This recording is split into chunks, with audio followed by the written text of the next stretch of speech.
एक स्टॉक जो आज सुर्खियों में, और ये सुर्खियों में भी ऐसा कि इसके चाहने वाले भी बहुत हैं, तो आजकल थोड़े थोड़े इससे नफरत करने वाले भी धीरे धीरे बढ़ रहे हैं, ज्यादा तो नहीं, धीरे धीरे बढ़ रहे हैं। और आइए इसी पर है हमारा विशेष कार्यक्रम bull versus bear, Bajaj finance. आ गए दोनों? हाँ, मैं देख रहा हूँ कहाँ दिख नहीं रहा है। अच्छा, बुल भी हैं, बैर भी हैं तैयार। बजाज फाइनेंस नतीजे दे चुका है और उसके बाद तेजी का मूड बना जाए या मंदी का। और आज सुबह हम विश्लेषण भी यही कर रहे थे, इन नतीजों के बाद कुछ समझ ही नहीं आ रहा है मूड कैसे बने। थोड़ा सा घटेगा क्योंकि चलो बढ़ा हुआ स्टॉक है। तो आइए जरा जान लेते हैं और उसके बाद हमारे एक्सपर्ट्स हैं उनसे भी लेंगे राय। जरा बताएं, शुरुआत करें कुशल आप।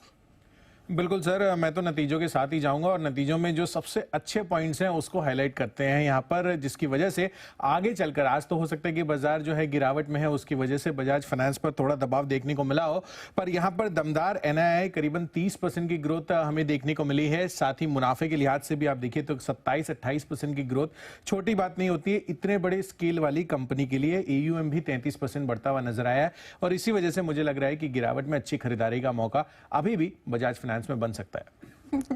बिल्कुल कुशल है, इतने मजबूत नंबर्स के बाद भी आज साथ नहीं दे रहा है आपका स्टॉक, कोई बात नहीं, क्योंकि नेट इंटरेस्ट मार्जिन जो है वो करीबन 14 बेसिस पॉइंट से क्वार्टर ऑन क्वार्टर बेसिस पे गिरकर आते हुए दिखे, 10.26% पे आते हुए नजर आए। इनफैक्ट मैनेजमेंट का जो भरोसा है वो खुद ये कह रहे हैं कि आगे चलकर भी जो इंटरेस्ट रेट्स हाइक हम देख रहे हैं उसका एक इम्पैक्ट दिखेगा और 25 से 30 बेसिस पॉइंट और कमजोर नेट इंटरेस्ट मार्जिन आने वाले क्वार्टर में दिखेंगे।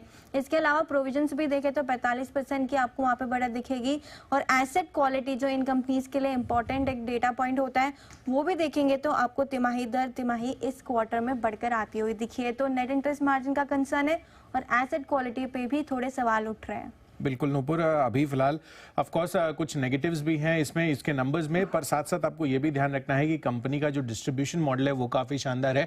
इनफैक्ट Q2 में 106 लोकेशन से और 14,000 से ज़्यादा डिस्ट्रीब्यूशन पॉइंट्स इन्होंने जोड़े हैं। तो यानी कि जो विस्तार है कंपनी का वो अभी भी जारी है और इसी वजह से आगे चलकर ये जो अभी नंबर्स खराब थोड़े आते हुए दिख रहे हैं वो और ज़्यादा सुधर सकते हैं।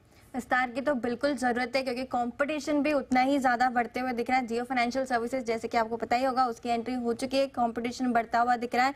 जियो फाइनेंशियल सर्विसेज कंज्यूमर फाइनेंस से रिलेटेड कारोबार में आने वाला है तो बड़ा नेगेटिव कंपनी के लिए हो सकता है। मार्जिन दबाव में, कंपटीशन बढ़ रहा है, विस्तार करना जरूरी है। तो देखते हैं ग्रोथ कैसी आती है आने वाले क्वार्टर्स में।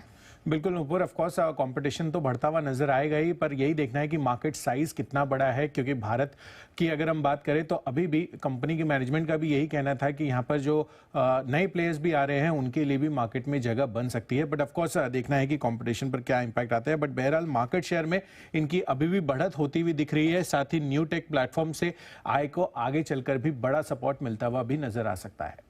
लेकिन कंसर्न्स तो बने हुए हैं। बैंकिंग लाइसेंस जिसके लिए अभी भी अनिश्चितता बनी हुई है। इनफैक्ट रिटर्न ऑन एसेट की भी बात करें तो इस क्वार्टर में गिरकर आती हुई दिखे। तो रिटर्न रेशियोज कंसर्न है, एसेट क्वालिटी पे कंसर्न है, बैंकिंग लाइसेंस को लेकर अभी अनसर्टेनिटी बनी हुई है, साथ ही साथ कॉम्पिटिशन बढ़ता हुआ दिख रहा है। तो नेगेटिव पॉइंट्स तो मेरी लिस्ट में खत्म ही नहीं हो रहे हैं। देखो नूपुर, ये ऑफकोर्स आपके पॉइंट्स में नेगेटिव पॉइंट्स जो है एक्चुअली खत्म नहीं हो रहे हैं, पर ब्रोकरेज हाउसेज यहाँ पर 5 में से 4 ने अपग्रेड किया है, यानी कि जो टारगेट्स हैं उन्होंने बढ़ा दिए हैं। जिसमें सबसे ज्यादा मैं आपको बताऊं तो यहाँ पर जो जेफरीज है वो खरीदारी की राय बरकरार रखते हुए 9,470 रुपए के टारगेट्स देते हुए नजर आ रहे हैं। मौजूदा भाव से आप देख सकते हैं कि कितना बड़ा अपसाइड ये अभी भी मान रहे हैं पोस्ट रिजल्ट्स। लेकिन जो ब्रोकरेज हाउस पॉजिटिव नहीं है उसकी भी लिस्ट लंबी है। गोल्डमैन सैक्स देखें तो सेल की रेटिंग है, उन्होंने भी टारगेट हालांकि बढ़ाया है, लेकिन मैक्वेरी देखेंगे तो अंडर परफॉर्मेंस की रेटिंग है और जो टारगेट है वो 6,300 का है। मौजूदा भाव से आप देख सकते हैं कितने नीचे का है।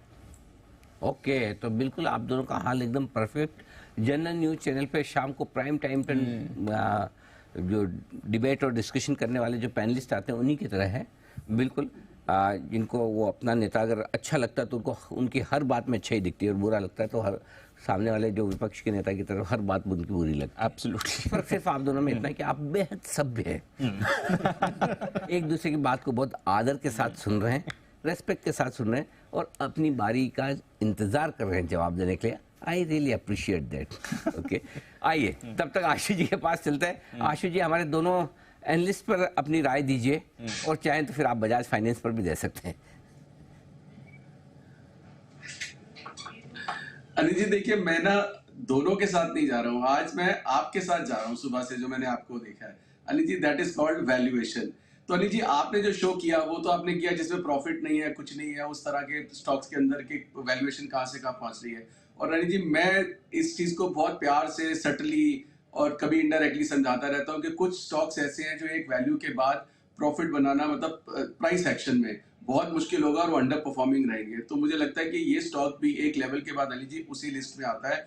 तो मेरा जो रुझान या मतलब झुकाव होगा वो नुपुर की तरफ होगा। और अली जी, मैं बजाज फाइनेंस की मैं एक जेनरिक बात कर रहा हूँ, मैं बार बार एचडीएफसी बैंक हाईलाइट करता हूँ, टीसीएस के बारे में बोलता हूँ या रिलायंस के बारे में बोलता हूँ। अनिल जी, ये तो बहुत ही दिग्गज कंपनियां हैं, प्रॉफिट मेकिंग है, इतने इतने करोड़ों के प्रॉफिट है, मतलब जितने कैश फ्लोज है कि कोई सोच नहीं सकता।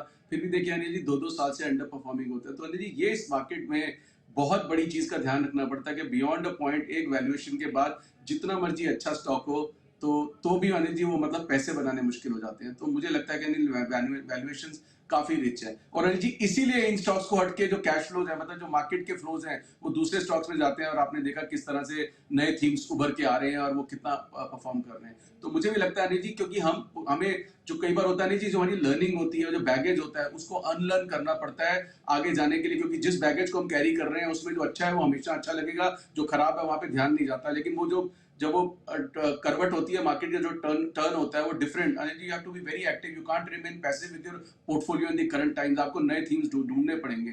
तो उसमें अनिल जी, पुरानी थीम में ना बहुत मजा नहीं रहा। थोड़ा चर्न होने दीजिए, थोड़ी नई थीम निकल कर आने दीजिए, फिर मजा आएगा। बट बजाज फाइनेंस आज वैसे इसकी पिटाई हो रही है नंबर्स आने के बाद।